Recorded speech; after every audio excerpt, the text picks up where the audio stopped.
मित्र हो, हल्ली प्रत्येकाकडं दोन चाकी आणि बहुतेक कुटुंबाकडं चार चाकी वाहन असतं. आता गाडी वापरायची म्हटलं की पेट्रोल पंपावर जाणं आलंच. आधीच डिझेल पेट्रोल एवढं प्रचंड महाग आणि त्यामध्ये पेट्रोल पंपावर भेसळ होत असल्याचे आरोप. अनेक पंपावर चालणारे काळे उद्योग उघडेही पडलेले आहेत. इंधन भरताना समोर आकडे दिसत असली तरी प्रत्यक्षामध्ये तेवढं इंधन आपल्या वाहनाच्या टाकीत सोडलं जात नाही.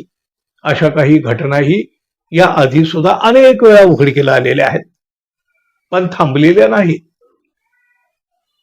हा प्रकार लक्षात आला तरी काही ग्राहकांनी जाब विचारला तरी अशा भानगडी करणारे पंपचालक या वाद घालणाऱ्या किंवा जाब विचारणाऱ्या ग्राहकांना फारशी दाद देत नाही. पण एका ग्राहकानं मात्र पंपचालकाच्या खोटेपणाची चांगलीच जिरवलेली आहे. कानपूरमधल्या एका पेट्रोल पंपावर 45 लिटरची क्षमता असलेल्या कारमध्ये तब्बल 52 लिटर पेट्रोल भरल्याचं बिल ग्राहकाच्या हाती दिलं गेलं. काय झालं बघा, चरण सिंग हे आपली नवी कोरी कार घेऊन पेट्रोल पंपावर गेले. तसं त्यांच्या गाडीमध्ये आधीच 5 लिटर पेट्रोल शिल्लक होतं. त्यांनी पंपावर टाकी फुल करायला सांगितली. पंपच्या कर्मचाऱ्यांनी त्यांच्या कारची टाकी पूर्ण भरली आणि 52 लिटरचं बिल त्यांच्या हातामध्ये दिलं. मुळात त्यांच्या गाडीच्या इंधन टाकीची क्षमता 45 लिटर, त्यात 5 लिटर आधीच पेट्रोल शिल्लक असं असताना 52 लिटरचं बिल कसं? सिंग यांनी जाब विचारला, पण थातुरमातुर आणि उडवाउडवीची उत्तरं मिळायला लागली. बघा, सुरुवातीला कर्मचाऱ्यांनी 41 लिटर पेट्रोल भरल्याचा आकडा दाखवला, पण त्यानंतर काहीतरी फेरफार करण्यात आलं आणि 52 लिटर पेट्रोल भरल्याचा आकडा पुन्हा त्यांनी दाखवला.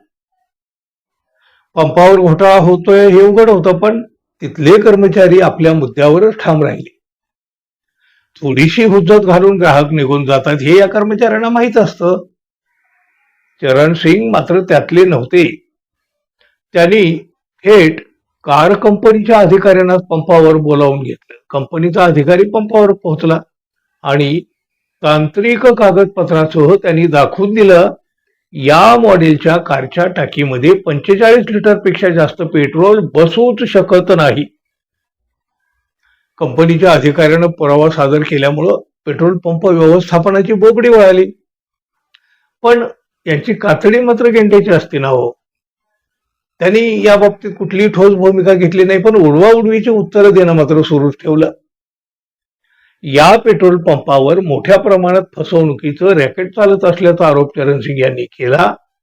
स्थानिक अधिकाऱ्यांच्या संगनमतानं हा घोटाळा सुरू असल्याचा संशय सुद्धा त्यांनी व्यक्त केला आणि या एकूण प्रकाराबाबत त्यांनी रीतसर तक्रारही दाखल केली आणि या तक्रारीची दाखल घेत कानपूर जिल्हा प्रशासनानं या पेट्रोल पंपाची तपासणी करण्याचे आदेशही दिलेले आहेत.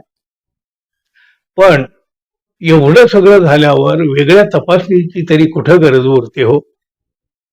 1 लिटरच्या बाटलीमध्ये 11 लिटर पाणी कसं बसेल? 45 लिटर पेट्रोलची क्षमता असलेल्या टाकीमध्ये आधीच 5 लिटर पेट्रोल शिल्लक असताना 52 लिटर पेट्रोल बसेलच कसं? एका जागरूक ग्राहकानं या पंपावरचा खोटेपणा उघडा पाडला होत, पण बाकीच्या ग्राहकांचं काय? जे फसून गेले, लुटले गेले, कठीण आहे. मित्रांनो, सावध राहा, सतर्क राहा आणि इंधन भरायला जेव्हा जाल तेव्हा मात्र नक्की जागरूक राहा. आणि हो, आपल्याला सुद्धा याआधी कुठल्या पेट्रोल पंपावर अशाच प्रकारचा काही अनुभव आला असेल तर तो अनुभव आपण जरूर सांगा आणि जाता जाता आपल्या चॅनलला सबस्क्राईब करायचं विसरू नका. धन्यवाद. पुन्हा भेटू. नमस्कार.